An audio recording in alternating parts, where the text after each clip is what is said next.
My name is Jan Harzan. I'm the Executive Director for MUFON. We are a scientific research organization that basically collects sighting reports from the public and then goes and investigates them.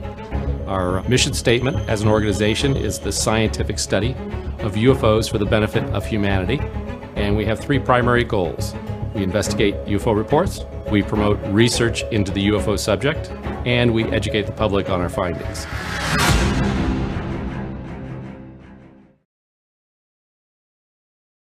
So tonight I'm going to be talking about children's past life memories. As I talk today, listen for these three things as I tell the stories of these children's memories, because I think this is particularly fascinating because of the purity of these memories coming from very young children. They're very credible stories that offer very convincing evidence for the continuation of a personal consciousness after death. Many of you have probably read some of the accounts of near-death experiences, which are pretty amazing, but this is taking it a step further, because these are children who remember having lived before. They usually remember their deaths, and they remember their previous lives. Also, as you listen to these stories, hopefully it will expand your idea of the origins of personality.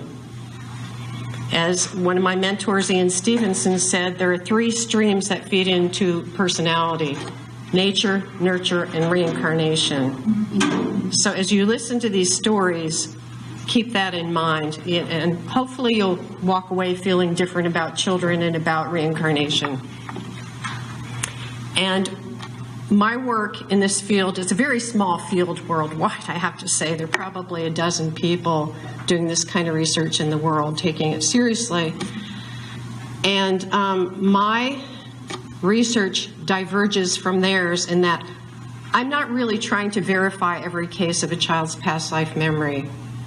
Because of what I'm going to tell you, I saw the potential for healing the soul through these memories. Children bring up these memories because quite often they need to heal trauma from the past. So, how did I get into this? Well, I was minding my own business as a mother in Asheville, North Carolina, where we were living in the 80s. And on the 4th of July, 1988, we had a picnic at our house, and we had a lot of kids there with their parents. And we took my son, my 5-year-old son, Chase, to the fireworks display. And as soon as the big booming sounds began, he became absolutely terrified. And it was odd because we had taken him to other 4th of July celebrations before, but on this particular evening, he became absolutely hysterical, so much so that I had to take him home. And he really wouldn't calm down. He was crying. And I remember rocking him in the rocking chair. He was that big at the time. And I couldn't figure out what had happened. Immediately I was trying to figure out if he had been exposed to any loud sounds like that before. And as far as I knew, since I was a stay-at-home mother, he hadn't. But I figured, well, he probably had too much sugar and was just hyped up from all the kids at the house. So I kind of wrote it off, as any mother would. But then a few weeks later, we went to an indoor swimming pool in Asheville, the first time we'd been there. And as soon as we walked into the building, people were diving on the diving board, making this big reverberating noise from the walls. And again, this big booming sound made Chase hysterical. And he pulled me out of the building, and I said, "What's wrong?" And he said, "I'm scared of those noises." And that was it. He finally calmed down, but I thought, well, this is really curious, and I didn't really know what to do about it. So as fate would have it, and I believe everybody's journey is orchestrated, and mine certainly was, a hypnotherapist from Florida was visiting me in Asheville because a year earlier I had done a past life regression with him. His name is Norman Ng, because I had chronic lung problems.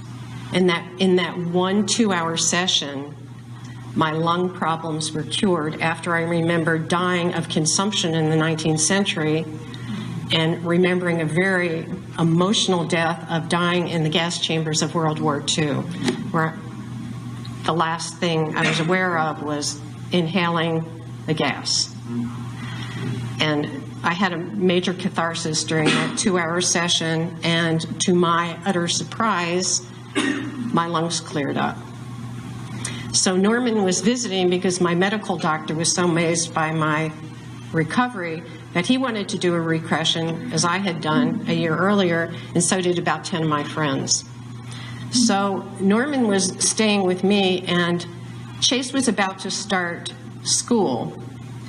And I asked Norman, since he was a hypnotherapist, if he could give Chase some kind of post-hypnotic suggestion so when he went to school and if he were exposed to these loud sounds, he wouldn't become hysterical.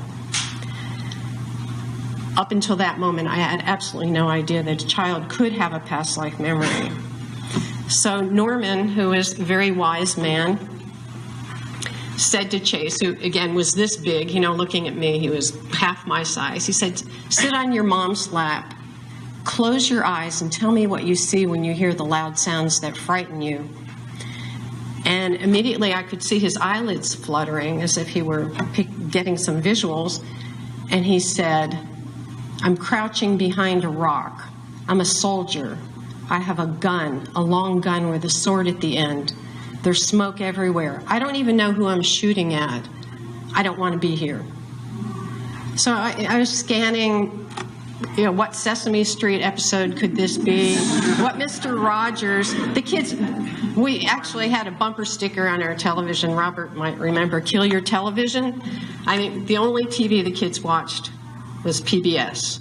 And at that point, this is 1988, we didn't really have, you know, maybe they saw a few Disney movies. So as he was saying this, I'm going, you know, where is this coming from? I had no idea. So Norman just asked him open-ended questions. Well, then what happens? He says, oh, I'm shot in the wrist. And he held his right wrist and he said, I black out. Norman said, then what happens? And he said, they take me to a hospital, but it's not like a regular hospital. It's just these poles in the ground with some covering on top. And they put me on a bed, but it's not like a regular bed. It's just a hard bench.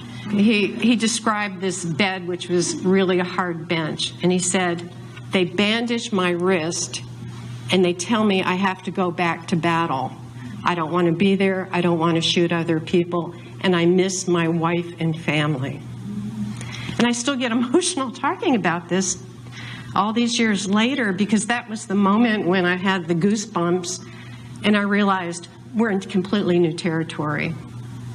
So wise Norman said to Chase, he detected that Chase felt very bad about having to be a soldier and kill other people. He clearly stated he didn't want to be there fighting. And Norman said in very simple language to a 5-year-old, we live many different lifetimes on Earth. It's like actors in a play. We play these different roles, and sometimes we have to be soldiers, and sometimes we have to kill others in battle, and sometimes we're killed. But it's okay. There's no blame. And I didn't know whether my son would understand that as a 5-year-old, but I could feel his body relaxing on my lap. So Norman proceeded, and he said, well, then what happens, Chase? And he said, well, they make me go back to battle. I don't want to go. And he said, I was walking down a dusty road, and there were chickens on the road. And I saw this wagon, a big wagon with big wheels, being pulled by horses, and there's a cannon on it. I didn't even know he knew what a cannon was. And he said, they make me go behind the cannon. And then all of a sudden he opened his eyes and jumped off my lap, grabbed a cookie, and went to play with his Legos. And, you know, I was pretty stunned, to say the least. And my daughter was sitting with us, my 9-year-old Sarah. She was 9 at the time. She's 38 now.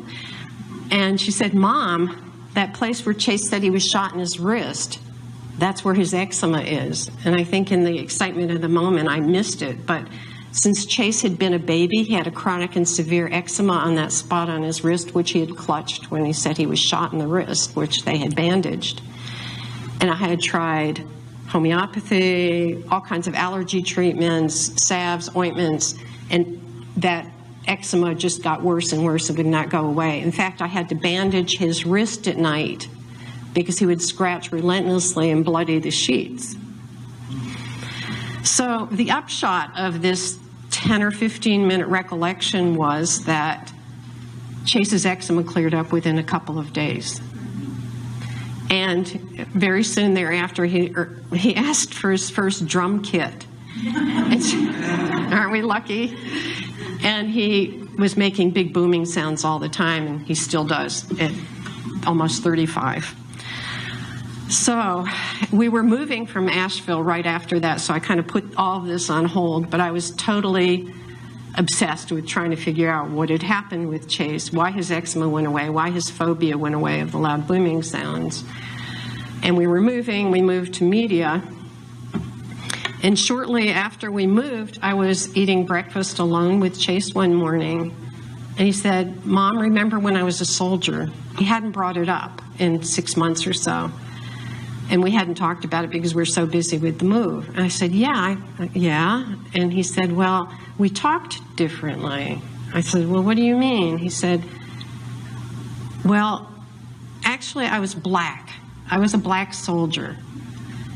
And I said, oh, okay. And he went back to spooning his cereal, like something, it's like a day in the life, right? So I thought, well, that's kind of ironic, because if you saw Chase, he's this white boy, redhead in this life. And I thought, well, we change race, we change sex, why not? And didn't hear anything about it.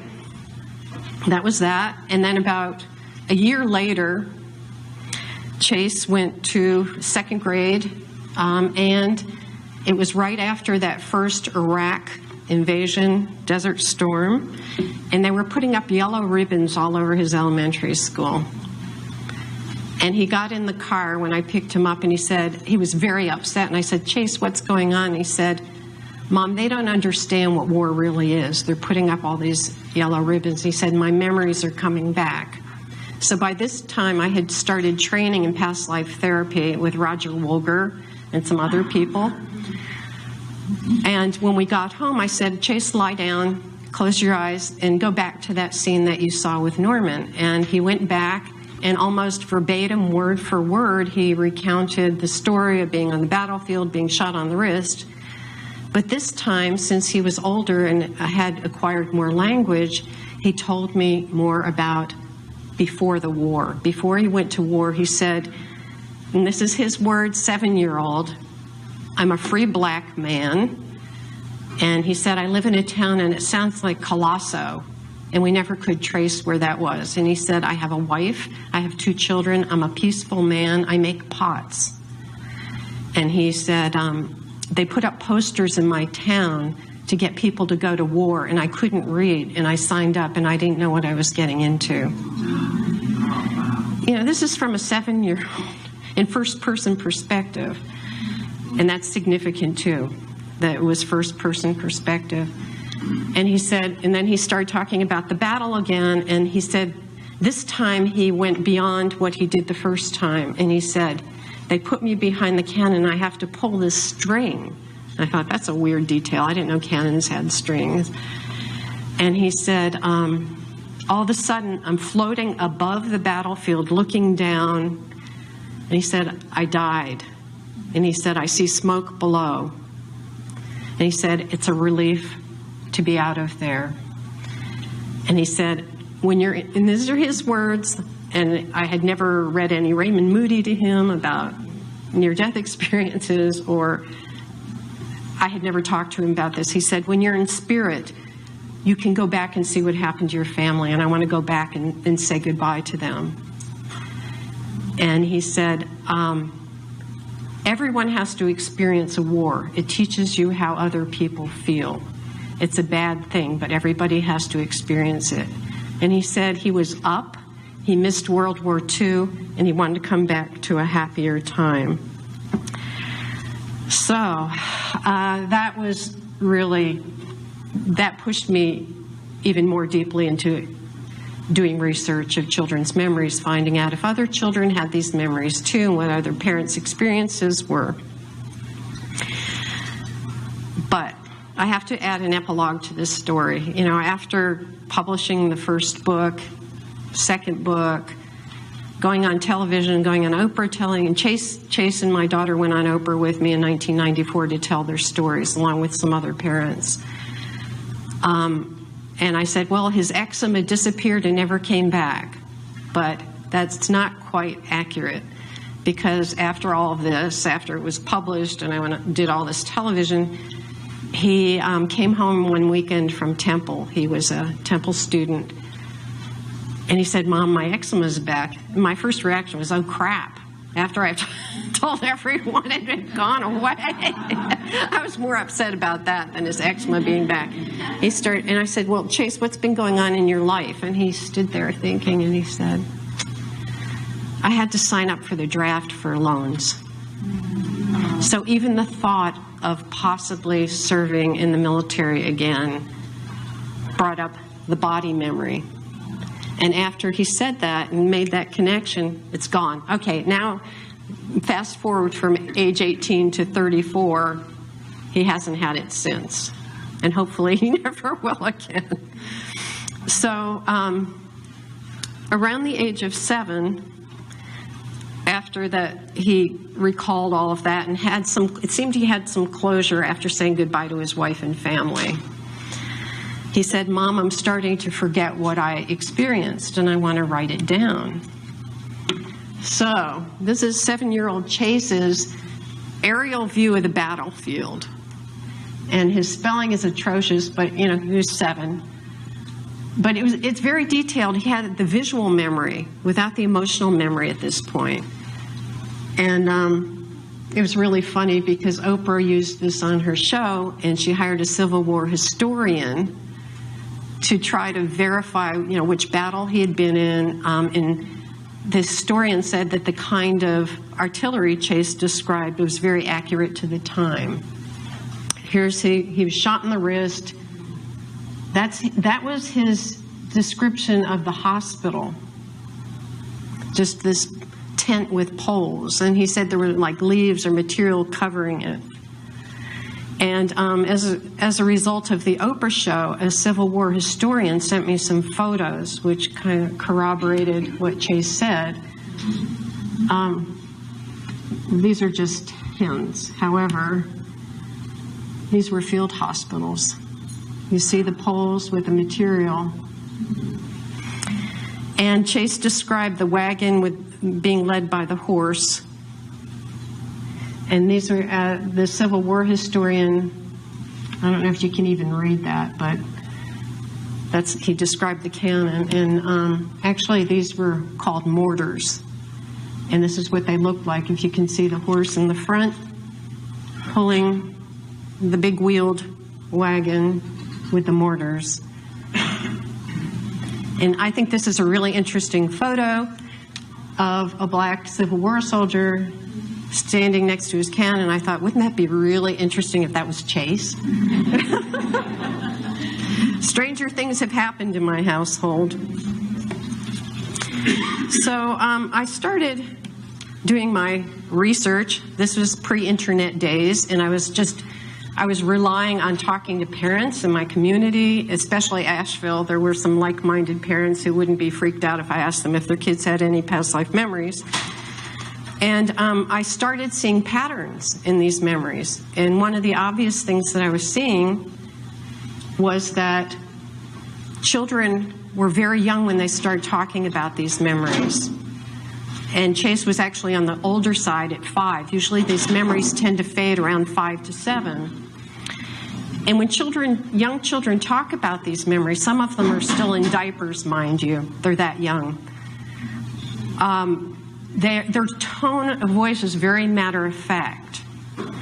If you have small children or are familiar with small children, when they talk about a fantasy, it's usually with a kind of lilting tone of voice, you know, like the prince and the king and with the children's memories as they begin to talk about them, sometimes as soon as they can talk. They will tell you very matter-of-factly and directly in a very serious tone. They'll say something like, when I was big before, I was a soldier. Or when I was big before, I had a farm and the farm burned down and my family and I were killed. This is coming from a 2 or 3 year old. So they're very direct, it's very matter-of-fact, they have a different tone of voice. Sometimes they use words outside of their normal vocabulary.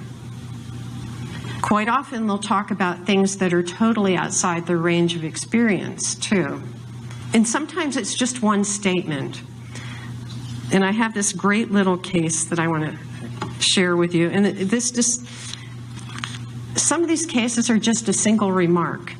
You know, a kid will say, well, when I was big, I died when I fell off the boat. They might have a phobia relating to water or not, but they'll just make one statement and not repeat it. I got this very cute little email from a woman in England who told me about her daughter, Elizabeth, who at 2.5, and this is the first time I've told this story publicly, so I'm cheating a little bit. They were in the garden, and they were weeding the garden, and the little girl Elizabeth asked her mother, what is this flower? And the mother said, they're daisies. And she said, oh, just like me, I'm Daisy Pickles. So her mother thought, well, that's kind of weird, you know. But from that point on, from 2.5 on until the age of 5, she insisted that everybody call her Daisy Pickles. And she also developed this very unusual behavior. They lived near an airstrip in England, and anytime they had jets and prop planes there, but anytime a prop plane would go over, Elizabeth would run to the hall, lie down, cover her head, and go stiff. And her mother said she was absolutely terrified, and there was no way to talk her out of this. So years later, Elizabeth's mother received the genealogy of the family from her father, who said, you've got to look at this. And she did, and there was a Daisy Pickles in the family line who died in 1942 in London. Yeah, and I did some research because I thought, well, the Blitz was in 40 and 41, so that didn't add up. But good old Wikipedia, there were shorter, more intense bombings in different cities around England, in different towns in 1942, in the spring of 1942. So when Elizabeth's mother contacted me, Elizabeth was 24, and she was still extremely phobic of prop planes going overhead. So she told her mother she's terrified. She gets this feeling in her stomach, and she's just terrified. So I referred her to a past life therapist in the UK. So anyway, sometimes these cases are very small, and as you will see later when I tell some of the stories, they get very complicated and big. So children talk about things that they couldn't normally know in their 2 or 3 years of life. And they usually talk about this in the first person, as Chase did. And there's no way Chase knew about the American Civil War and about the weaponry and what it was like to be a male soldier in the heat of battle. And what's interesting, too, is I found that sometimes children would talk about these memories for a few years at least. And the details would remain consistent, which I found fascinating. Like in Chase's case, when 2 years after he had that memory with Normaning, it was almost word for word the same story, the same visuals in his mind. And these memories generally tend to fade between 5 and 7.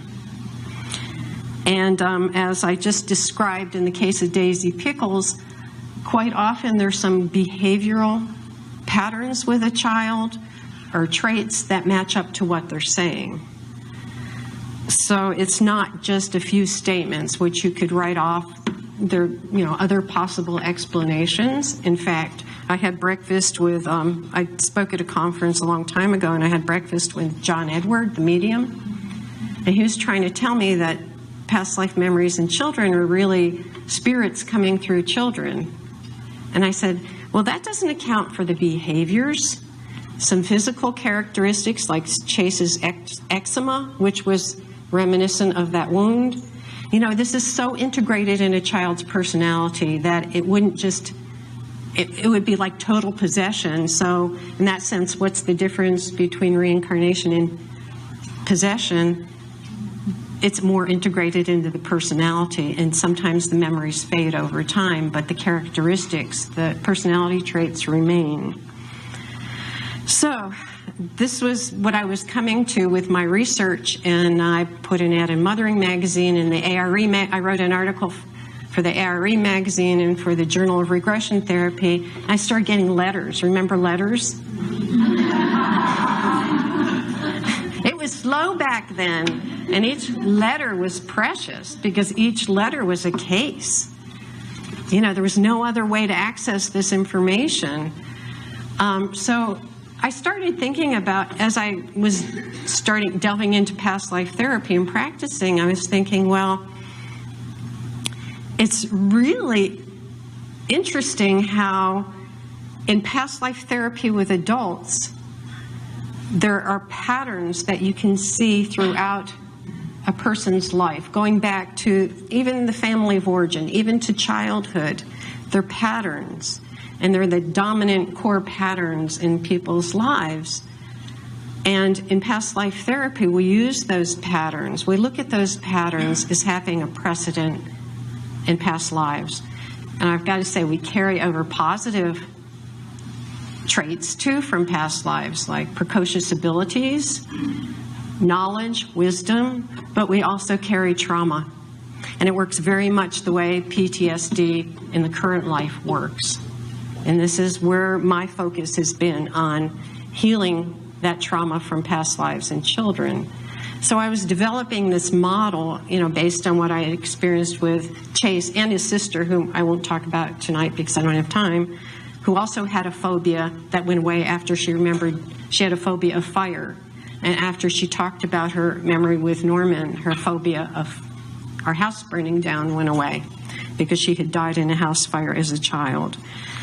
So I started doing my research, and it was really hard. You had to go to libraries and bookstores and rely on the mail. But I did see references to Dr. Ian Stevenson at the University of Virginia. And I'm just curious, how many of you have heard of Ian Stevenson? This is an educated group. Okay, so I came across a reference to him, and I think it was in Many Lives, Many Masters, which a lot of people have read, Brian Weiss's first book. And it just mentioned that he did research of children's past life memories. And it's like, I couldn't find anything. I couldn't find any books in the bookstore. So I finally tracked him down through the University of Virginia. And his story is pretty amazing. He was the chairman of the Department of Psychiatry at the University of Virginia Medical School. And he became disenchanted with Freudian psychoanalysis, and I don't blame him.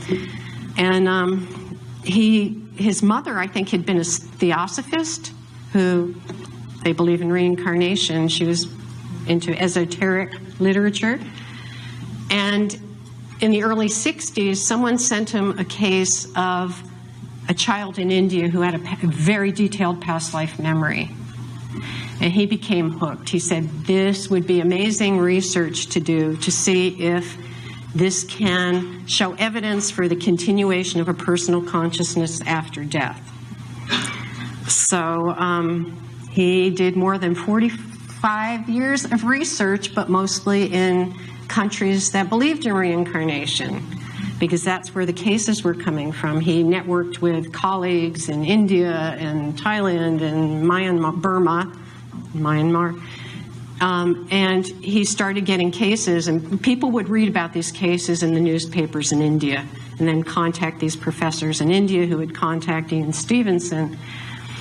And he documented, before his death in 2008, or 7, I can never remember. He had documented almost 3,000 cases, and I mean documented. He was extremely thorough. He used translators. He went down these dirt roads in Burma on an ox cart, just seeking out these families in very remote areas. And he would document everything the child said, everything the relatives remembered, looking for discrepancies in the story, because he was publishing for his medical colleagues who thought he was nuts. And his research is really outstanding. I had the honor, privilege of sharing some cases with him through a very synchronistic, weird event. After my first book was published, I got an email from Jim Tucker at the University of Virginia, who said he was married to my friend from Asheville, Chris, and he heard about me. And by the way, he's Ian Stevenson's research associate. He's a pediatric psychiatrist. And since Ian's death, he took over his research. But through my connection from Asheville, I met him and met Ian Stevenson. And this was in 2000 when we went to investigate one of my cases in Chicago, which I'll tell you about in a little while. So I had the privilege of joining him on his investigations, which was really fascinating because he was looking to verify memories. He wasn't really interested in the healing aspects of memories. It's all about collecting the evidence, corroborating it with someone who died before, who fit the description that the child gave. And he has some remarkable cases. But he also saw the patterns too, and he documented the patterns in the cases.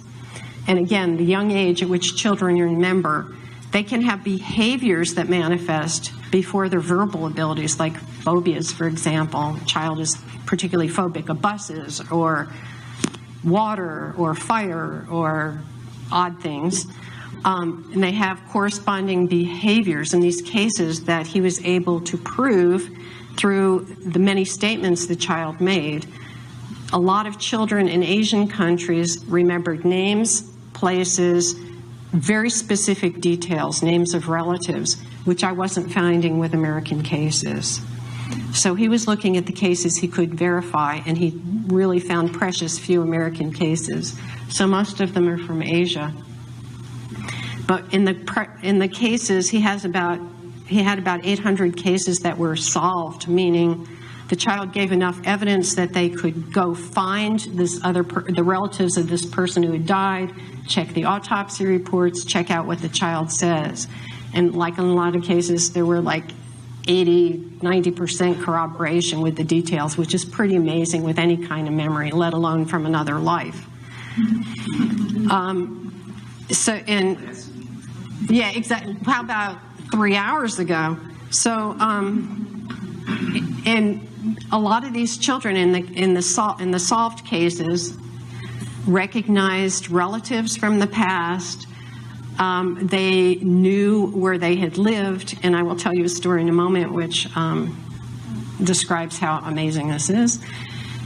And anyone who's familiar with the selection process of the Dalai Lama, when they present objects owned by the former Lama, ordinary kids can do that too. They will recognize things they owned in their previous life. You don't have to be a spiritual adept to do that.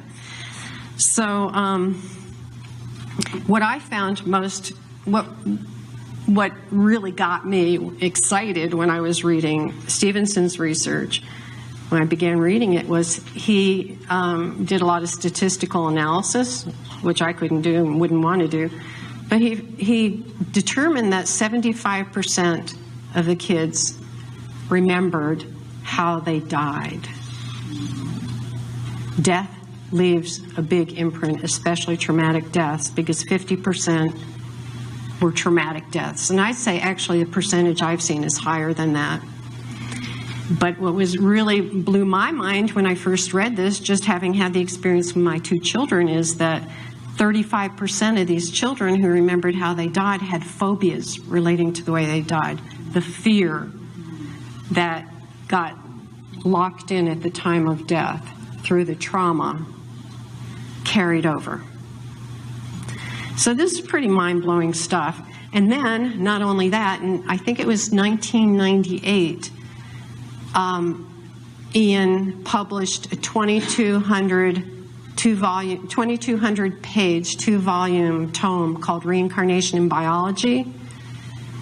210 cases of children who had birthmarks, birth defects, physical symptoms relating to traumatic injury or illness in the deceased person's body. Chase's eczema is an example. This is a sketch from an autopsy report of a man who died in 1954 in India. He was killed in his village by someone who shot him in the chest. And this shows the display of wounds from the shotgun. So very shortly after this man was killed in a village, a woman in the village dreamed of this man, and in the dream she saw him and he said, "I'm coming to you." So about a year later, this is a photo of this child who was born as a young man a year after this man was shot, and he was born with birthmarks on his chest which correspond to where the person he remembered and his mother had the dream about who died in the village. When this boy was born, the birthmarks were pretty pronounced, and at age 3 he started talking about the other person's life. He pointed to his birthmarks and said, "This is where I was shot before." And the mother hadn't prompted him at all. And he talked about that other life until he was about 5 or 6 years old, and he loved going to visit the other family. And in India, when this happens, or in cultures where they believe in reincarnation, it's not unusual for the reincarnated soul, child, to want to go to see the other family. In fact, that's quite often the case. They implore their parents to go visit their other families because they miss them. And sometimes they have this really interesting dynamic of relationship where the child does visit the other family and they become part of the family. If we go back and forth, you can see, and this is what Ian did. He would get autopsy reports, medical reports to corroborate that there was a correspondence. This is a very detailed case that Ian investigated in Thailand, and it's worth talking about because you have to see how detailed these cases are. And prior to recent years, there weren't any American cases this detailed. So there was a little boy in rural Thailand named Chennai, and I hope I'm pronouncing that properly. And from a very early age, his favorite play activity was playing teacher. And he would tell everybody, I am a teacher, when people would say, "You're just playing teacher." "No, I am a teacher." And he would organize all the neighborhood kids. He also, around age 3, started asking his grandmother to go back to another town. He named the town, and he said, "My name is really," I don't remember, Baba Gumai. I can't even pronounce the name. And he begged and begged his grandmother, who was his caretaker, to take him back to this other town because he wanted to see his wife. He wanted to see his twin girls. So finally the grandmother gave in. They got on a bus and went to this town they had never been before. And the bus dropped him off in the marketplace. And Chennai, who was 3.5, led them to a house. They knocked on the door, and an elderly couple answered the door, and he called them mother and father. And he had told his mother, his grandmother, that he died when he was riding his bicycle on his way to school, that someone shot him in his head. So when they got to the door, he called the elderly people mother and father, and he said, "I am your son." And they invited the grandmother and the child, Chennai, in, and the grandmother said, he said his name is this, and that he was a school teacher, and that he was shot in the head on his way to school on his bicycle. And the elderly couple said, "Yes, our son died that way." And he was introduced to the family, and immediately he recognized the twin daughters he had left, who are now teenagers. And he said, "I'm your father," and he correctly named them. He asked for blue jeans that the school teacher had bought right before he died, and he said, "I put them in the closet." And they said, "Yes, the jeans are still there." And which is really interesting, because like of all the things in the world, you'd think when you die you'd forget about that stuff. But I guess buying new blue jeans in rural Thailand was a major big deal. And interestingly, the elderly people were not that convinced that this was their son reborn. I guess maybe there were scams in Thailand about rebirth or something. But Chennai asked for an amulet, a necklace with amulets on it, and he said there are 3 Buddhas on the necklace. And the family got this necklace and it only had 2 Buddhas on it, and he said, "Where's the other Buddha?" They had given one of the Buddhas to one of the daughters after he had died. He remarked about changes to the house since his death. It just goes on and on and on. And the teenage girls were not too thrilled, because this is a 3 or 4-year-old insisting that they call him father. It's just very strange, but if you grow up in a culture like that, it's not as strange. But what most convinced the family that this was their loved one reborn was the fact that Chennai was born with 2 birthmarks on his head that matched the entry and exit wounds of the bullets that killed the school teacher. And his wife, who was there, that's an interesting dynamic. Yeah, it makes me think of Macron. And actually, okay, but Stevenson actually had a case where somebody in Burma was killed in some insurrection, a young man. He was like 17, 18, 19, and he was married, and he was killed. He reincarnated in the vicinity, and from a very young age, he wanted to find his wife, who had by then, and he was born just a couple years after his death, reborn, and he actually met the wife, and they married. So there was like a 20-year age difference. It's kind of freaky stuff. So, but so it was the birthmarks, and actually Ian Stevenson had documented about 19 cases of multiple birthmarks corresponding to fatal wounds or injuries in the former life. So there is, because of Ian's work, there is actually very solid physical evidence for carryover. It's not just, oh, I have this memory, oh, it's integrated in the personality. There's a physical correspondence, which I think is extremely compelling, even for skeptics, but we got a long way to go here. So anyway, I was putting together this model in my mind of how parents could help children who are having traumatic memories resolve them in cases where the kids were troubled, and oftentimes they are. They aren't at peace about their deaths. There is no resolution. There's no closure because they died suddenly, they died traumatically, for whatever reason. So I was putting together this model in my mind, but I didn't really have a way to test it out, that there are ways to help children talk them through the trauma as it was coming up spontaneously in these young children. And then a woman from Chicago saw my little reader ad in Mothering Magazine and called me on the telephone, no email, and she said her 2-year-old, she believed, was having memories of a traumatic past life.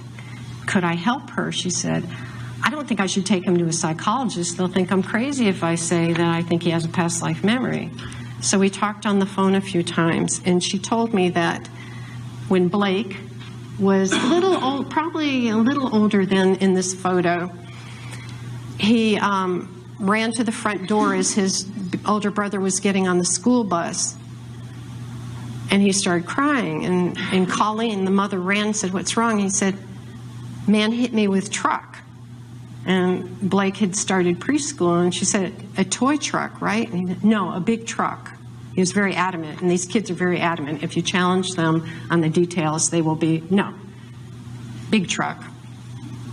And Colleen said she had just heard Brian Weiss on Oprah right before this, who made one remark. He said, sometimes children can remember past lives. And she wondered, could this be a past life memory? So she asked him questions. She said, well, what happened? He said, I went under the wheels. And then what happened? He said, I was taken to a big place. Or he said, a school. And Colleen said any big building to Blake was a school, because that was the only big building he knew from his brother. He said he went under the wheels, and he kind of ran his hand down the left side of his body, and he said, ran me over. And she said, well, what happened? Where were Mommy and Daddy? And he said they had gone bye-bye at the store. So apparently they weren't with him. And she said, well, then what happened? He said, I died. And when you hear your 2.5-year-old say that they died, that is one of those moments of shock where you don't know what's going on. So, you know, she was hoping that this was just a passing fantasy or something. But a few weeks later, a garbage truck passed, and Blake said to Colleen, that's just like the truck that hit me. So he wasn't forgetting it. She was trying to forget it. About 3 months later, they went to London because Blake's father was British, and they were standing on a sidewalk in a very busy section of the city, and Blake was in a stroller. He was 3 at this point. All of a sudden, he got up out of the stroller and walked in the path of an oncoming truck. And thank God, the father pulled him back, and you can imagine what the other bystanders, like, you know, you can't control your child. But it was a near miss. But at that moment, Colleen said, oh my God, I hope he's not repeating something from this past life, whatever this is. So at this point, she contacted me, and she said, yeah, after this is, she said after she was starting to put things together in her mind that maybe this wasn't just imagination, that this was really serious, and she was very scared. So she said it was interesting because after Blake first remembered being hit by the truck, his personality changed. He became very withdrawn and depressed. And she said his nickname had been Smiley. He was the most happy, outgoing child. And she thought, well, it's probably my fault because I have an older child and a younger child, and he's the one in the middle. Maybe I'm neglecting him. And she would try, Blake was complaining about aches and pains on the left side of his body. And she didn't relate it to what he said about being hit by the truck at that point. And she would try to comfort him and massage him, and he would push her away and say, I love you, but I hate you. And she was really disturbed, you know. As mothers do, we take it all on. So she was telling me all of this, and I was kind of going by the seat of my pants, testing out what I had learned. And I said, well, first of all, very young children have a difficult time differentiating between past and present. To them, the past life that they're remembering is as present as something that happened to them last week. So you have to clarify to him that what happened was before, that he's now safe in a new body. And when she's told me that Blake had said that parents had gone bye-bye at the store, and I said, you need to tell him that you're a different mommy. In this life, you'll keep him safe.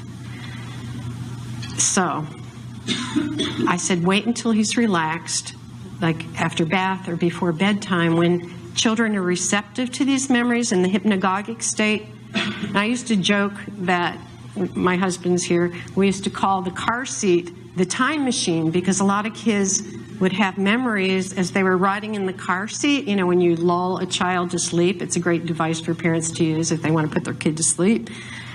And they would go into the hypnagogic state and start talking about past life memories while the mother was driving. So my first bit of advice was pull off to the side of the road so you don't have an accident, because you're going to go into shock if they start talking about it. So I was giving Colleen some ideas on how to help him know that this is something that happened before. He's in a different life, in a different body. So I was kind of crossing my fingers that this would work, because I didn't really know any therapist they could take him to. So about a week later, Colleen called and she said, "You won't believe what happened." And I was like, uh-oh. And she said, Blake, I was massaging Blake as he was getting ready to go to sleep. And I said to him, first of all, you acknowledge what the child says. The worst thing you can do is dismiss it and not encourage them to talk about it. So she said,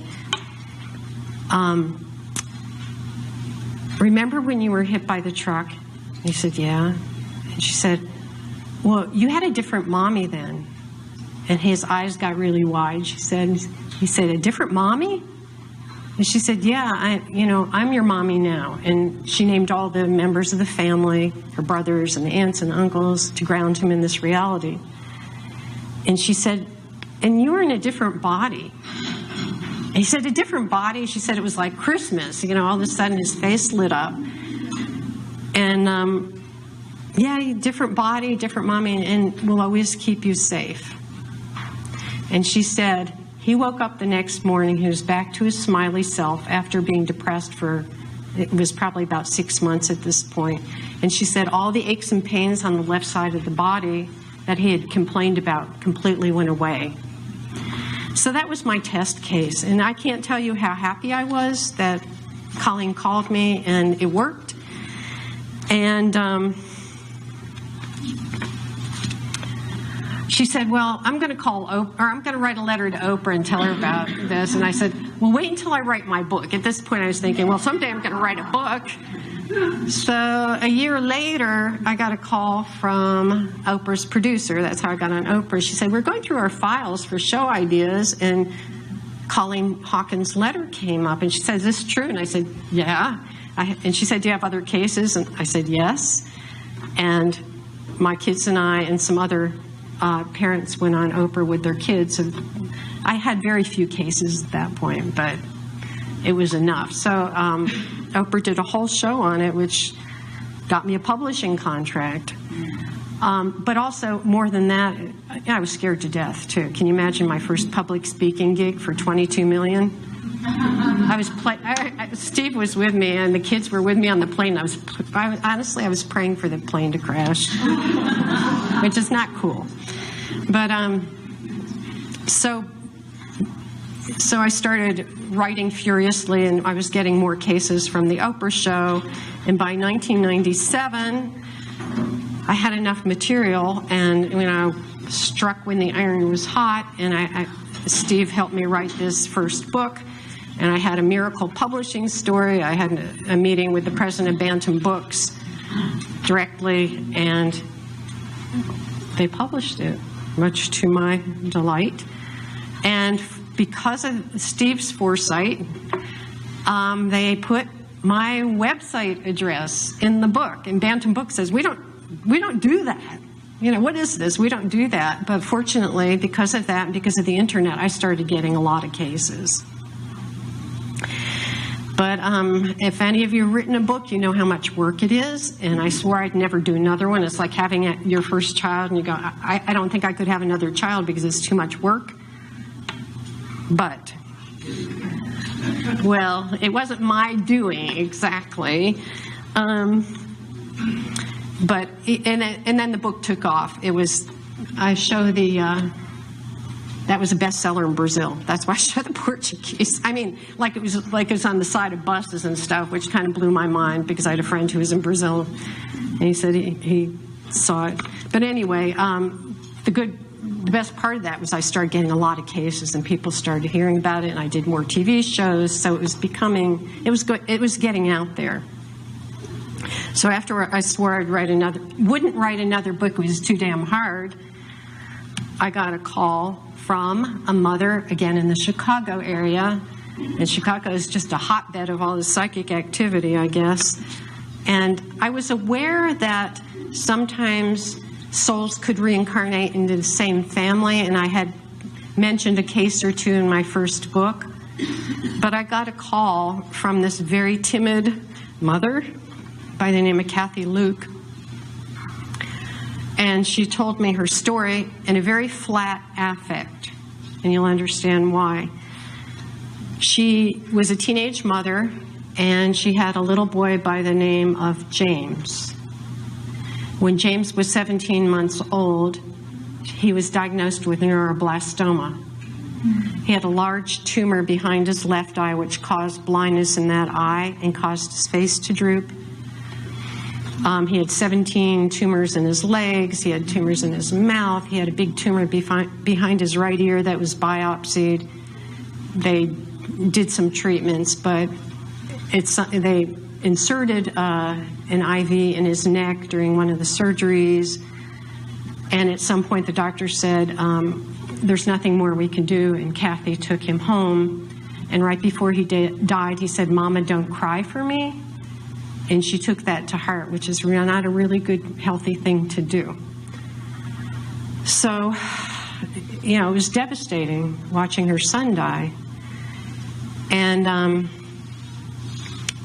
after that, she met a wonderful man, and they married, and she had a daughter, and she had a son, and she got pregnant again, and she was delivering this, would have been her fourth child, in a C-section. She needed a C-section to deliver this child. And as she was recovering from the anesthesia, these doctors filed into the room and said, "We have some really bad news." And after losing a child, you go to the worst case scenario, and they said, "When we have bad news, it appears he's blind in his left eye. It's opaque. And he has a functional," he said, "it looks like a tumor behind his right ear, but it's just a functional cyst. It should go away." She said, "Bring my son to me." And she held him, and she said, with the other children, after a child dies, you look for that essence in another child. She said when she held that child, she said, it felt just like James. She looked at him, she saw the eye, she saw the cyst, and he had a birthmark scar on his neck where the IV had been on James. So this is a woman raised in Kentucky, fire and brimstone Baptist, and she said, James is back. But she didn't tell anybody because her family would have disowned her. And they lived in Kentucky, and she was in Illinois. So she just didn't say much about this, but she knew. So around age 4, Chad, the new son, started saying weird things, like he said, remember where we used to live? And he described the apartment she had lived in with James, and he asked for toys that they didn't have, which belonged to James. And he said, I want to go back there. And she asked why, and he said, because I left you there. He walked into the room one day, and his older brother was there, and he told him, I got sick and died, but now I'm back. You know, I'm sure that sent the brother running in terror. Can you imagine? But this is, you know, it's very matter of fact. Like, I died, I'm back. So he asked Kathy at some point, do I need surgery again? She said, you've never had surgery. He said, oh, yes, I did before. And she said, where did you have surgery? And he said, behind my ear. And he pointed to his right ear. And she said, did it hurt? And he said, no, I was asleep. And James had had anesthesia for that surgery. So it was getting weirder and weirder, and he was talking more and more about this other life, at which point she contacted me. Oh, he also said she showed him a picture of James, which she had kept hidden. She didn't show the other children because she really shut down her grieving process after James died. And she showed him a picture, and he said, I want that. And she said, why? He said, because it's me. And quite often, and this will come up in the same family cases, when a young child sees a picture of a deceased relative and they're the reincarnation of the deceased relative, they'll say, that's me. And of course, most 99% of parents would write that off as, no, that's not you, that's Grandpa. So I talked to Kathy on the phone for about 2 years, I think. And, you know, it was a long process until she finally got up the courage to just say, yes, I remember you know, you were here before and now you're back and I'm so happy and you're in a healthy body. And it was interesting because Steve answered the phone once when she called after way into this process. And he said, she sounds really different. And she said, and Kathy's grief was something resolved in her when she saw that her son was really back. And she said, I don't have to go to the cemetery every day or every week. I'm at peace. So it's like, okay, I'll write another book. And then, honest to God, as soon as this happened, I started getting flooded with these same family cases, which led to this. I had collected a number of cases. This book came out in 2001, and they're just amazing, the different configurations of grandparents dying, coming back to as their own grandchildren. You know, my own grandpa, that gives that song new meaning. But the most amazing cases of children who die and come back to the same mother. You know, it could be after a few years. I had a few cases where well, it gets complicated with the terminology, but the women who contacted me, these mothers died and came back as their own children. And there were these miracle pregnancies. You know, these souls just really wanted to come through after the doctor said, you know, you can't get pregnant again, it's impossible, and they would get pregnant. So the soul has its way of finding its way in if it needs to. And in one of my investigations, when I was doing research for this book, I went out with Ian Stevenson to visit the Luke family because he was fascinated by the birthmarks and the birth effects. And he wanted to document the case because there were very few American cases that he had at that point, and I was getting a lot of them. So it was interesting because I asked Ian, I said, well, why do you think people come back in the same family? And this was this incredible man of science, and if you read any of his books, his research is amazing. There's no other word to describe it. It's so meticulous, and he was so dogged in his research, traveling millions of miles over 45 years to these remote areas to interview these children and their families and do the hard work.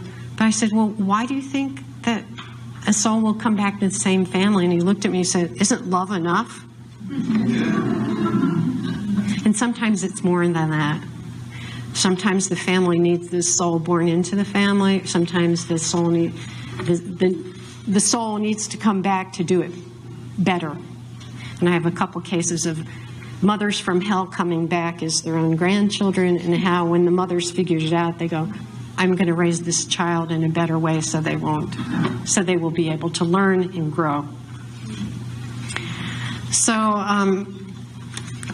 I was starting to get these very detailed cases and very remarkable cases that I hadn't seen in Ian Stevenson's work with the American cases. And this is one, this family went on the Katie Couric show with me, which she did a terrible job of doing this, but Trenny, the mother, got to tell her story. In 1993, Trenny, this young mother, her brother, who was a basketball player in college, died in a single-car accident in Colorado. They don't really know the circumstances, but he was thrown from the car and died. In 1998, Noah was born. That's 5 years after Craig's death. And at age 2, he showed this precocious ability in basketball. He could dribble with either hand, and he knew the terminology, and she thought, well, that's interesting. He has a natural talent. He has a natural aptitude. And this was at age 2. At age 3, she was driving the car. He was in the back in the car seat, and he was trying to get Trenny's attention while she was driving, and all this, she was distracted. He said, damn it, Hanny, I'm trying to talk to you. And at that point, she went into shock, pulled over the side of the road, because Hanny was the nickname her brother used with her, the only person who called her Hanny. And, you know, at this point, she's wondering, could this be my brother reborn? I forgot to mention, at the same age, he had said to her before, and it didn't register, he said to her 3 times, last time I was here, I fell out of my car and died. Then I flew up in the sky. He said it 3 times, and it wasn't until he called her Hanny that she thought, oh my God, maybe he's trying to say he is Craig. So they were going on a family trip to the house in another city where Hanny lived, where Trini lived with her family while she was growing up. And Noah was in the car seat in the back. At this point, he's 3.5. They drove past the former house and then stopped out in front, and he said, that's where we used to play basketball. And the father said, when did you play basketball there? And he said, when Mommy and I were kids together. And the weird thing was that there was no basketball hoop there. The house had been remodeled, and the hoop had been taken down. So he actually had this memory. And after that, he started saying things like he asked for this toy that he had had before, and it just went on and on and on. And another interesting aspect of this is that Craig he chipped his tooth doing some sports, and he always had a chipped front tooth. Noah was born with that same chip on his tooth. It was not hereditary. Also, both boys had a speech impediment. And this is Craig, right before his death.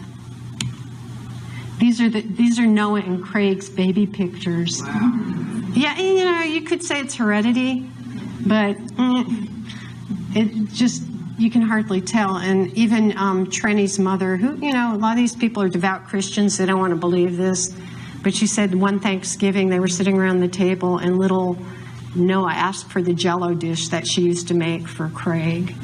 So, you know, it just goes beyond. These two look so much alike.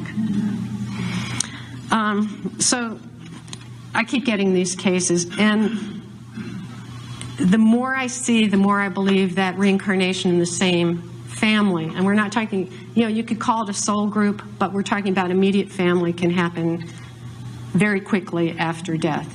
It can happen in less than 9 months. Don't know how that works, but it does. So when I was in Chicago on that trip visiting the Luke family, I was having breakfast with Ian Stevenson and Jim Tucker, and we were asking, why can't we find any American cases as detailed as the Asian cases? It seems like, you know, my books have been out, it seems like parents are becoming more aware of this, and maybe we'll get some cases. And I said, I just want to find a really good American case, as good as the ones you found that can be validated or verified. So, in 2001, I got an email from a mother in Louisiana who said, I think my son is having a traumatic past life memory. He wakes up 5 times a week with nightmares of his plane crashing. He's hysterical. He says, it's burning, little man can't get out, and he's absolutely hysterical. And they really have a hard time calming him down. And she said, my mother sent me your book. And I did what you suggested in the book. I entered his reality. I said, yes, your plane crashed, but you're okay. You're okay now. You're safe in another body, etc. This is little James. So after she had talked to him, entered his reality, acknowledged his memory, the nightmares went from 5 times a week to 1 every 2 weeks or so, and then stopped completely. But right after this, as he acquired more language, he started talking about his life as a pilot. From a very early age, he was obsessed with airplanes. He had model airplanes all over the house. Anytime they went to the store, Andrew had to buy a model airplane. And he would know things about the planes. Like he picked up this plastic plane once, and there was something on the bottom. And he said, that's a drop tank. And Andrew said, what's a drop tank? He said, he described what it was, and she said, she had no idea. So he started talking about his life as a pilot, and he said, and Andrea asked him open-ended questions, which is exactly the right thing to do. You don't want to plant suggestions, but you want to keep the conversation going. So you keep, oh, you know, then what happened, or, you know, what, as she did. She's, in fact, Bruce, the father, was a really kind of a fundamentalist Christian who didn't want to believe in this at all. So he would try to challenge James, and you know, he said, "Well, you flew plane?" And yeah, "What kind of plane?" He said, "A Corsair." So Bruce would go to the computer, look up, yeah, Corsairs were planes that they used in World War II. They took off of aircraft carriers.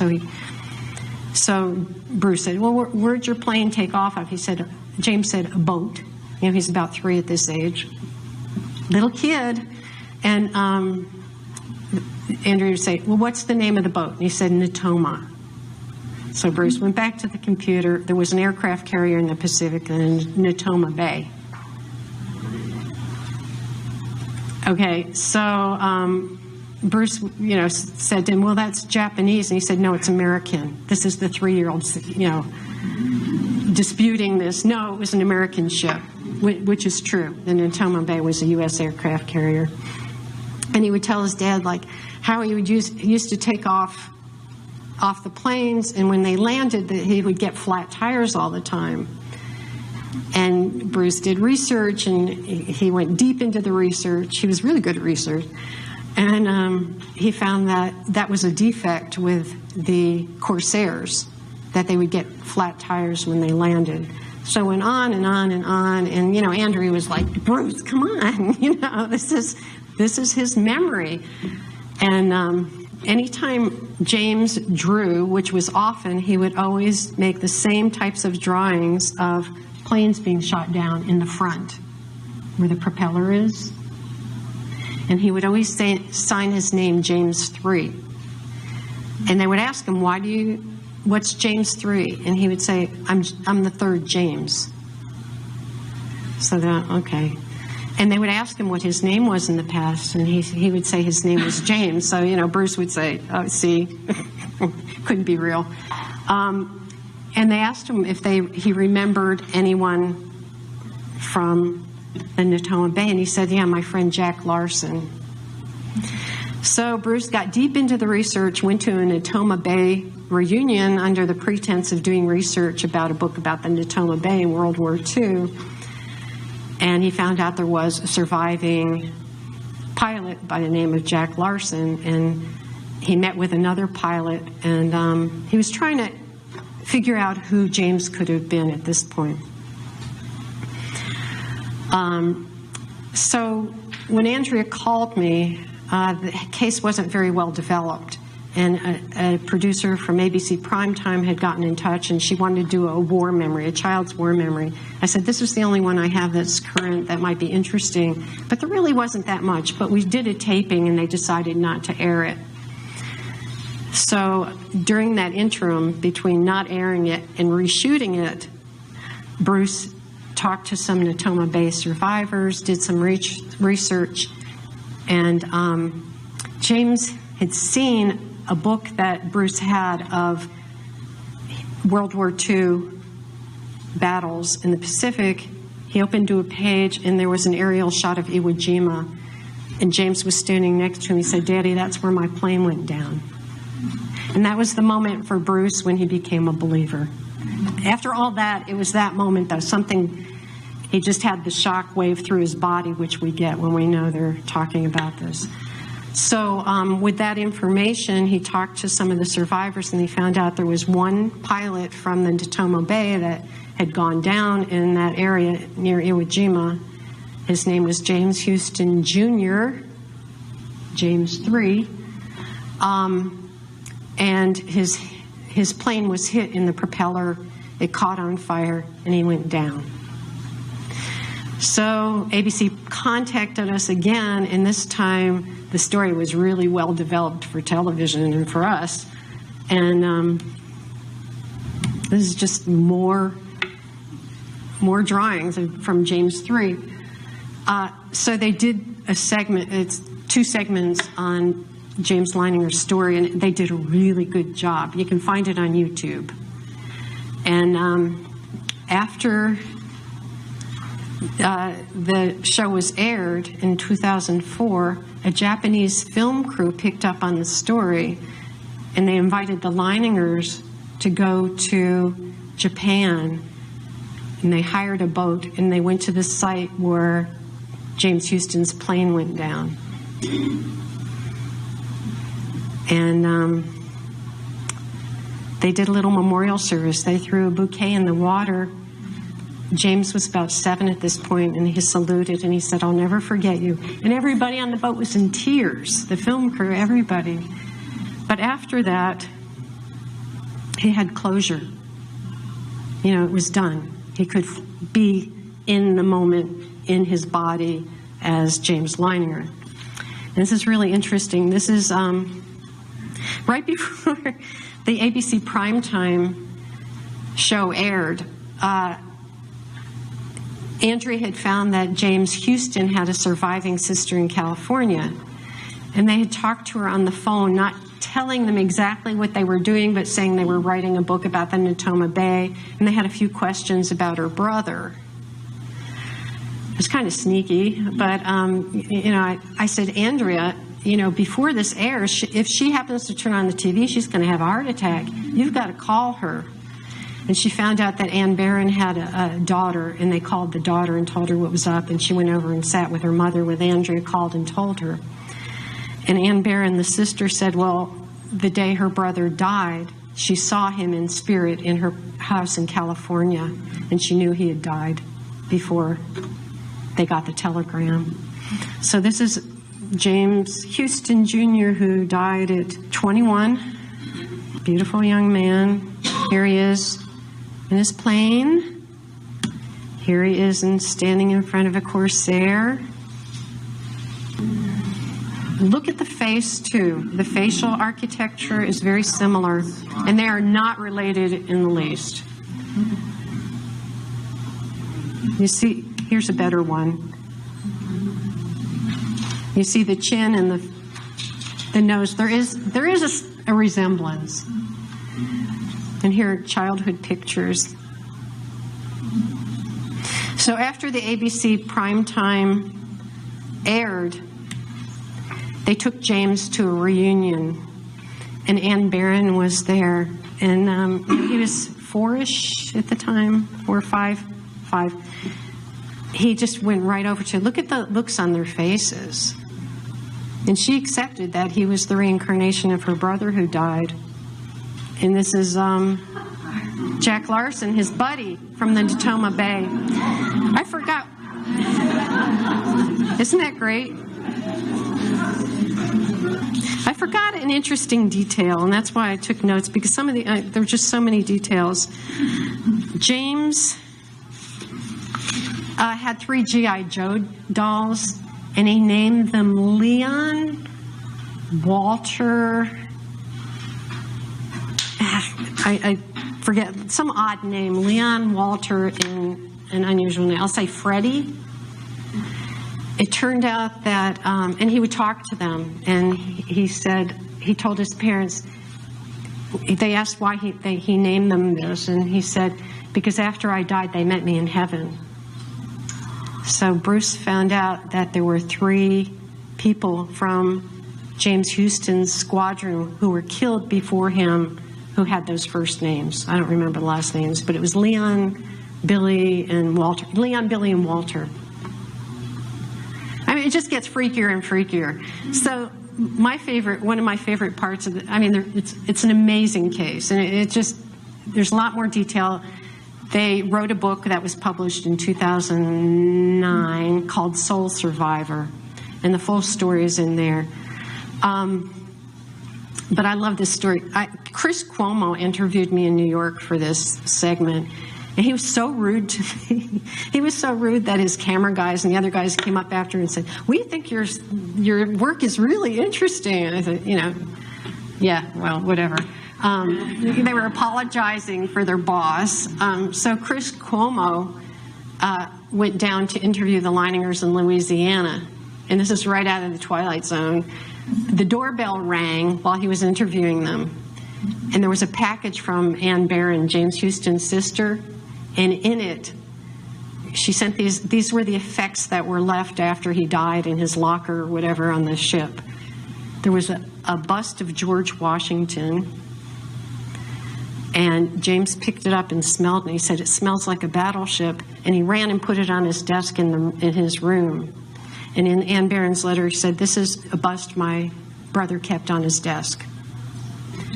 And there was a Bakelite model of a Corsair.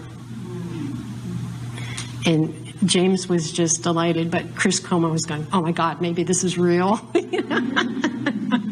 I just was hoping he'd have a little kid who had past life memories and he'd end up calling me. It'd be sweet. Yeah, it'd be sweet. And I'd say, "I'm sorry, I don't talk to you." But anyway, so this is what happened to James's artwork after they went to Japan. No longer are the ships being shot, the airplanes being shot down from the sky. You know, it's not a battle scene. There are dolphins and a whale. Closure. And this is something that Andrea sent to me, to Mom from James, and it's an intact airplane going over a field of flowers. It's just sweet. That was a great case. I still like it. And then there's another one that I like even more. That's unpublished. It won't be published. And you'll understand why. So, because of my husband's forethought, we established a past life forum in 1997 when my first book came out. And people from all over the world have posted their questions about children's past lives and their cases. And in 2007, a mother from California posted the story of her son, Kyle. He was born in California. He was obsessed, just like James Leininger with his World War II airplanes, he was obsessed with firefighting. Everything firefighting. For potty training, he got a firefighter's little outfit. He got the belt with the stuff, the gear on it. He would get up early in the morning, and this is when he's 2 and 3. He would get up, he'd take his toy axe and pretend to chop down the walls, saying, "There's a fire behind them." And he set up his room like a fire station. And here's a picture of Kyle. This is when he was a little older, but this started it, before he could really talk. He was into firefighting. When he was 3, his mother was reading him this Curious George book, and before bedtime, and he pointed to the Twin Towers, and he said, you ready? "Bad men knocked down the buildings. Planes broke them. I couldn't get to the people. They were calling for me." And he got very upset. So from that point on, he started talking about his life as a fireman. And he said they would say, "You're going to grow up to be a fireman?" "No, I am a fireman." He would insist he was a fireman. Actually, he said, "I'm fire rescue."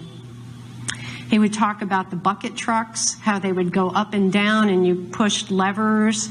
And he said when you finally got down, it would bump before you hit the bottom. And he said his truck had a number 3 on it. His hat had black and white, yellow stripes. That his fire station, they got a new fire truck. It had a TV on it and there was a boat on top. He would give his mother directions to the firehouse downtown. He said firemen would follow the leader up a line. If someone falls off the line, they use a bright light and camera to find them, and then they have to say cheese. They had Christmas parties at the fire station. One day they had a party, they were making popcorn, and they burned the popcorn, and they took it out of the firehouse and put it out with the hose, and all the firemen were laughing. He said he trains new guys, and his friend Mike, who has 3 kids, trains the older firemen. Every night, Kyle would go into his little sister's room before bed with his little flashlight, and he would do an inspection of the room, and then he'd say, all clear, and then his sister would go to sleep. He has a fear of heights, and he would tell his mother, I like small buildings, I don't like high buildings. He asked his parents for a real air tank and axe because his play ones don't work. He said to her, do you know what happens when you die? You pick a belly and you come back. And if you go to the past life forum, you can read the evolution of the case. It's in entirety, and it is so detailed. His knowledge about firefighting. His mother said that when he was 3, he went on a field trip to a firehouse with his preschool, and she was a chaperone, and one of the firemen came up to her and said, your husband's a firefighter, right? And she said, no. They said, well, he knows everything about the truck. He knows everything about firefighting.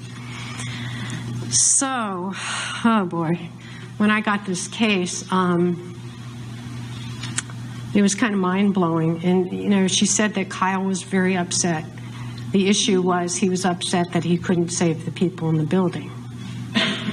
So I said, you need to talk to him about that.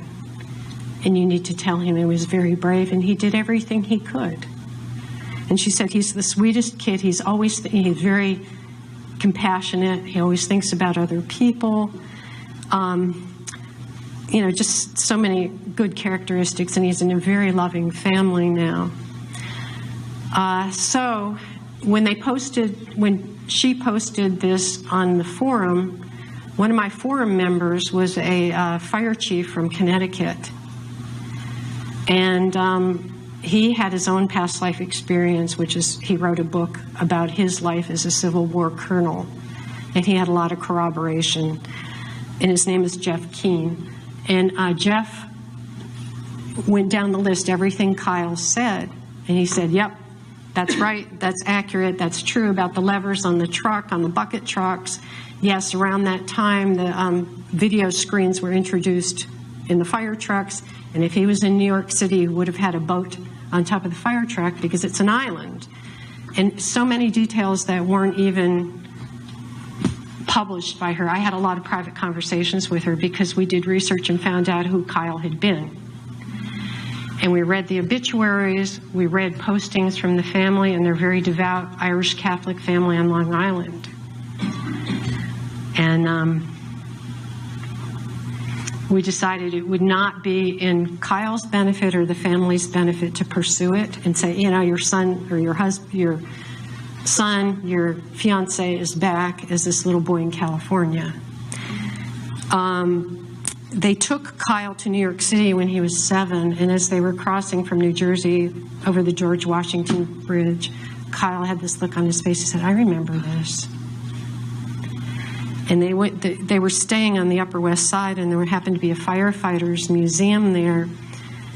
And he went in and got some badges, and he wore them on his little fireman's outfit. And they are not Irish, but he went right for the little Irish hat. This is his little shrine in his room. And you see the buttons that he got at the museum, firefighters' buttons. And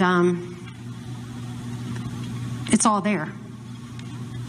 And he came back very quickly. And and in one way I wish we could tell the family that their son is back and he's this wonderful child in California. But, what do you do with this? And, of course, if the media gets hold of it, it's exploited. It'd be good for my career, but it wouldn't be good for Kyle or the family. So we're sitting on this, but you can read about it on the forum. And the forum's free. You get to it through my website. And what struck me about this case in particular was the altruism. There was a trauma from the death, but he wasn't thinking of himself. He was thinking about others, and he's still like that as a little kid. So that carried over. And it remains to be seen if he's going to end up being a firefighter again. But it's just, there's so much detail. And as he's getting older, the memories are fading, but he's still interested in firefighting. And I heard that James Leininger, to back up, just joined the Navy. I haven't talked to the family in a while, but okay. Yeah, I wish him well, and I hope he remains safe.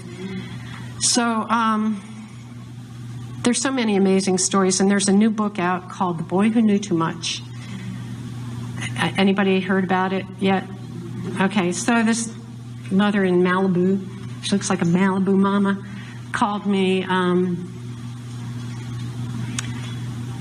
I wasn't going to talk about it, but she called me when her son was 2.5. He's a baseball prodigy. Have you heard about this? Yeah, so one of the coaches said he started talking about when he was a tall baseball player before. And someone spotted him playing baseball in a video, and he got a bit part in an Adam Sandler movie. You know, he was throwing the baseball or hitting the baseball in the movie, and this was in Massachusetts, and his mother took him to Fenway Park, and they were walking through one of the corridors, and there was a picture of Babe Ruth, and he looked at it and he said, Babe Ruth was always mean to me. You know, he's like 3, 4, I think he was 4 at the time. Well, the case developed and developed and developed. He's the reincarnation of Lou Gehrig, I'm pretty sure. So it's going to be, they're making a movie about it, and her book came out recently, and I helped her at the beginning, and then I lost touch with her, and then I heard, you know, she was writing a book, and I helped her with that a little bit. But it's a pretty good case. You know, it's a very compelling. You have to read it, and, you know, she's really taking it to the max with social media and the movie, and I hope it's okay for Christian, her son. Another case where she was very Christian, speaking of Christian, her son's name is Christian Haupt, and her name is Kathy Bird. Kathy really didn't want to believe this at the beginning. That's why her son's baseball coach encouraged her to contact me, because I normalized it for her. I told her what to do, how to talk to him, and said, yeah, this happens all the time, but his precocious baseball ability is pretty astounding. And there are a lot of strange synchronicities with that story, too, like Christian's father's from Germany, from the same region that the Gehrig family is from. And just weird details that, and not some weird, you know, just very obvious connections with Lou Gehrig. So the book is out. It's a good read, and it's called The Boy Who Knew Too Much. So these detailed cases are coming now. You know, as more people become aware of it, it's changing the mass consciousness, and I think that's what it's going to take to really get this information out there so that parents can help their own children resolve these traumas from the past and help them heal their souls so they don't have to carry this into adulthood and end up in my office and I have to regress them as adults. Because these patterns, a lot of them will persist if they're not addressed when the kids are young.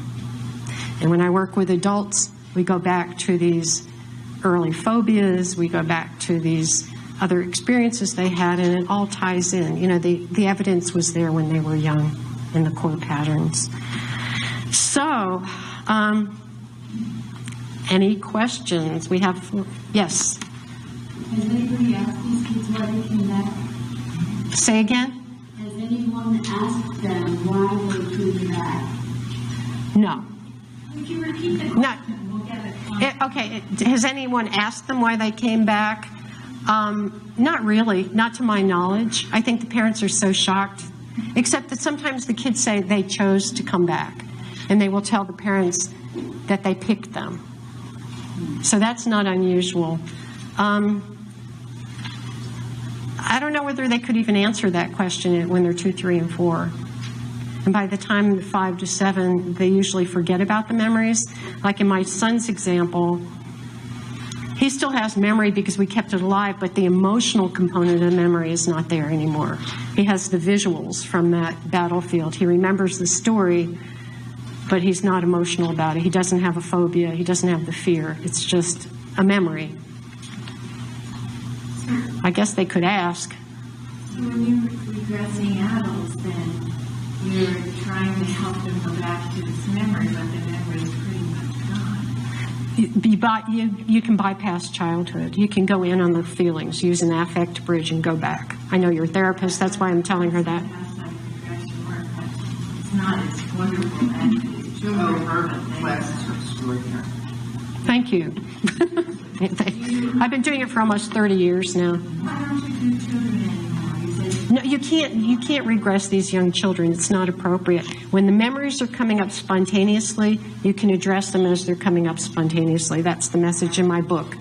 You don't want to regress children, and I caution people, you don't regress, and it won't work anyway. But, you have to, it's a developmental phase, and, 5 to 7 concrete operational phase, they forget them. Steve, is that why you were signaling me? Next one. Oh, okay. There, in case you're interested. It's my husband, Steve, who helped me write the books. I couldn't have done it without him, egging me on because I was ready to quit. Yes. This many years ago, I read the book, Ron Hubbard, that crazy book, Dianetics. Yeah. And there's a lot of stuff, I have to reread that. There's a lot of stuff that addresses this in that book. And strangely, we went to Puerto Rico right after we finished writing the book. We were walking around the old part of town, and this woman, I started talking to this woman. She went into the house and got this book on Dianetics in children. It was the weirdest encounter. It follows me. But I know what you're talking about. Yes, in the back, all the way in the back. Hey, Harold. I was just going to say, about 10 years ago, I was in college, and I came to you, actually. Okay. Not of any experiences or past life memories, that I had on my own, but just I was curious about the subject. Yeah. And so you kind of sat with me. We went through the interview process. I got some kind of reading and gave me a tape recording, which I threw out that day because I kind of dismissed it. I guess my question is, I keep thinking about the memory I got. It was pretty visual, not visual, but I remember, a story. Yeah. Fine, had to do with the Native American period, probably mid to late 1800s, and Bob, one of my siblings.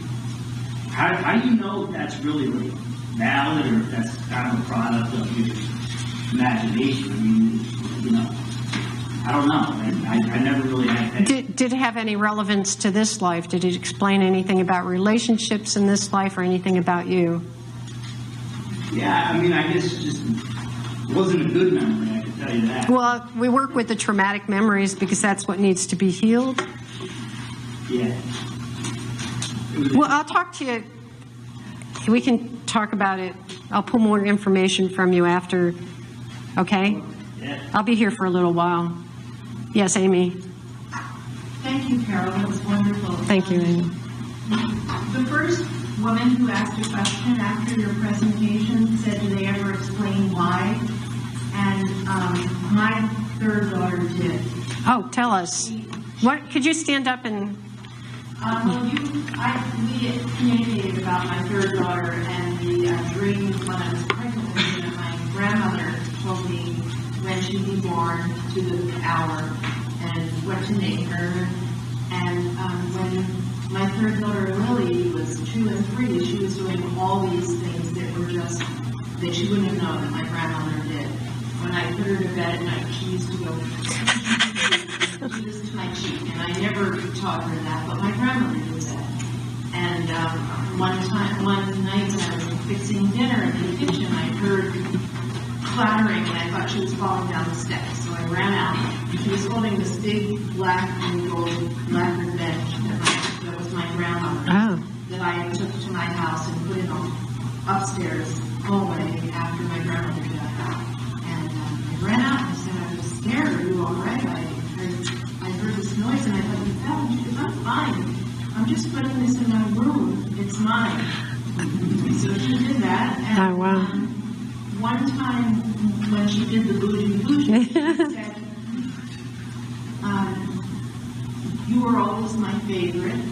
And my grandmother and I were very, very close. So she had 6 grandchildren, and we were the closest. And now I'll be close to you all the time. And so she was explaining, I think, her reason for wanting to come back. Love. And once I held, on her birthday, we were taking a bath after her birthday party, and I held a mirror up to her, and I said, don't you look funny? Because she had shampoo in her hair, and I wanted to show her.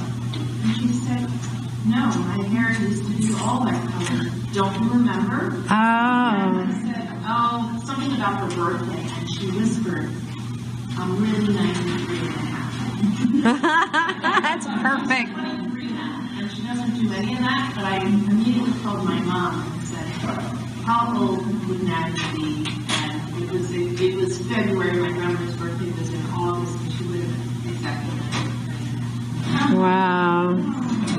Wow. Thanks, Amy. That's a great story. Yes. Did you? Oh, somebody, Jim? Okay, I was also one of your past life people. You're one of my first clients. I know, about 30 years ago. I know. Same as you. Right. I was wondering, have you ever been past life regressed? Could you tell us about it for your husband or anybody else? Oh my God, that's a long story. Yeah, I've had many regressions myself. Like the first one was the most potent, the one where I saw that I died in World War II and my lung problems were cured. I don't really want to spend time talking about that, but I've had many. I've seen a lot of my past lives, and they're usually, whatever comes up is relevant to your present life.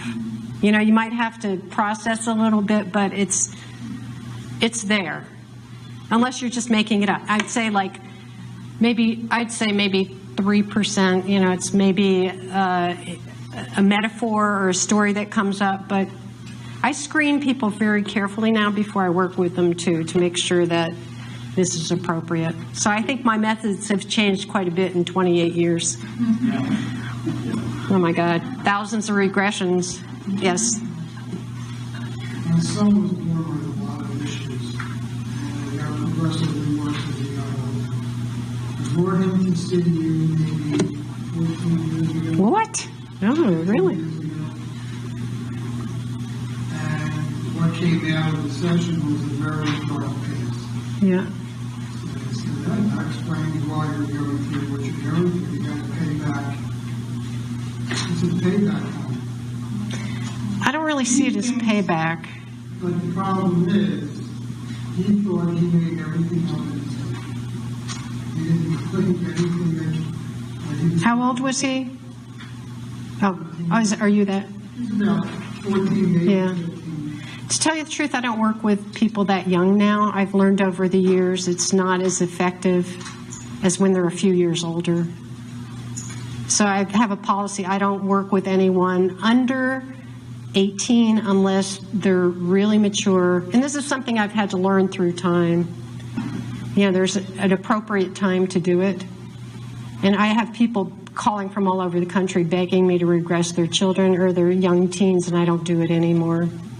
Having said that, I worked with a 12-year-old from Connecticut, and he was amazing, and his lifelong depression lifted. So, you know, it's like, I take it on a case-by-case basis now. Sure. Have you ever watched The X-Files by chance? There's just one episode. No. There's an episode called The Field Where I Died, and it's about a woman who has, there's all the things part of. Can you speak up a little so the rest can hear? There's an episode called The Field Where I Died. Yeah. About regression, about past lives, and this woman who's part of a cult. There's like information that she actually has a past. She remembers her past from the Great Depression, from the Civil War, and then Mulder finds out that he was like her husband during it. And the point is, I just want to know if you had seen it. No. If that's how it goes. There are all ways it goes. I mean, and everybody's story is different. And, you know, I don't really believe it's payback. I think we learn what we have to learn. You know, it's not a punitive process. It's like we try to balance. And I think that's the beauty in it, too. It's all about balance. You know, if it's very different, the way I work now is very different because I've learned. And I had some really great experiences regressing like 12, 14, 16, but then I stopped because I was not getting the results that I like. So it's... What I remember was you made Yeah. a table. Yeah. I can't find it now. I'll tell you, I don't have it. Yeah. What you did was interesting. When the life was over, okay, now go back to spirit. Yeah. You're speaking to him as spirit. Right. I want you to look back on that past life. What do you think? And I want you to look forward. What do you think you need to do? And that's what we do. I mean, you go through I don't really want to talk about adult regression, but just say briefly that you do go through past life death, which is like a virtual near-death experience in a way. You go into an altered state of consciousness where you can be objective and look back at the life you saw and connect the dots with the themes, the feelings in this life too. So my work has evolved after 30 years. I keep learning new things every day. Yes? I have a story. It's the opposite. My third child, Katrina with a K, was my sister. She was born in 1963 in January. My mother had an RH factor. She was premature, not even 4 pounds. She only lived for a couple of days. I was about 7 years old. And I was brought up Catholic, so at confirmation, I picked her name Catherine. That was my sister with a K. And I always felt a connection with her. It was this sort of energy. And after she was born, it wasn't like that. It's like this. And when she was around 7, she said to me, I wish grandparents were my parents. To me, that was a confirmation. And then there was my mother's 75th birthday. I said to my sister, get Mom 12 roses. I said, make 6 of them red, 5 pink for her 2 sons, 3 daughters, and 1 white for Catherine, who passed. The roses came back, 5 pink, not 6 red, but 7, no white roses. That's interesting. Yeah. So this is a story in the opposite. Yeah. You know, and yeah, she's a dancer. My mom was a dancer. She did the public. She was a teacher. Interesting. She was 6.5, 2.5, she's 25, a dancer.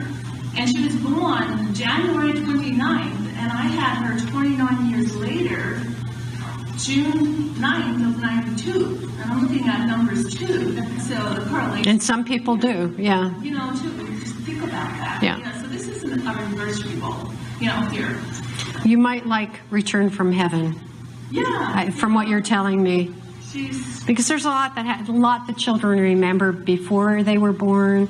They make contact with the family. They trail the prospective parents. It's pretty interesting. And very young, they do remember, she would say, oh, on this ceiling I see birds. Right. Oh, it's a white ceiling. And they really are fairies, because I'm also clairvoyant, and they have abilities, and my dad right. knows. With all of that, yeah. I think we have time for one more question. Yeah. Okay. Yeah, one more. I just have a general question. Sure. Have you ever experienced yours multiple past lives or commonalities, or is it always just one past life, the most recent, that the person experiences? People can remember more than one past life. And are you asking if there's a theme that... Going back to like the physical attributes, if you have multiple... Yes, I got it now, yeah. Will it be multiple, you know, looking back, or is it always usually the most recent past life? You don't have to go to all of them. If you go to one of them and whichever one rises up, that's the one you work with. In other words, I know I had at least 7 lives I can think of where I died because I couldn't breathe from hanging, several hangings, from the gas chambers, with my big mouth, gas chambers, consumption. I had multiple lives with trauma, died of trauma to my lungs. I didn't need to go back to all of them. There were different issues involved with the different traumas, but it's like the imprint gets deeper with each one. So that really needs to be released. But you can go back to one and release the whole pattern. That's a really good question. That's an advanced question. Thank you. So I know we're going to end soon, but I'll share my own little story. Oh, please I'd like do. to hear it. It was really interesting. And I was driving, which is interesting. I didn't even think about that, and I almost drove off the road. My husband and I have 2 children. Before our 2 children were born, I had a pregnancy, which I lost. The due date of that pregnancy was March 17th. Well, I lost that child. I think I was due in like 85 or something like that. So a year later, I was pregnant again. I have a daughter who was born in 87, and then I got pregnant again, and a daughter who was born in 89. So 89 is Juliet, she's my youngest, and Kira was born in 87. She's my oldest. So one day I'm driving along, and Kira, who's the oldest, is looking at the youngest in the back seat, and they're talking, they're kind of like talking to each other. And Kira says, the older one says to the younger one, do you remember before? And then she said, do you remember before here? And Juliet, who's 2, and Kira's probably about 4, Juliet says, yeah, I was going to come first. And of course, Juliet was born on March 17th, exactly when the earlier pregnancy was due. Interesting. So I never forgot that. I thought, wow, isn't that interesting? They didn't know what they were talking about. Right. And I'm like listening, and I'm trying to. That's why I advise pull over to the side of the road. I finally pulled over, and I was just like, whoa, that's amazing. Thank you for coming. Thank you all for coming. Thank you.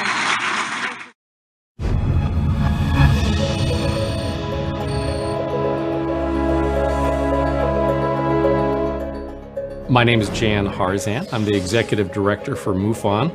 We are a scientific research organization that basically collects sighting reports from the public and then goes and investigates them.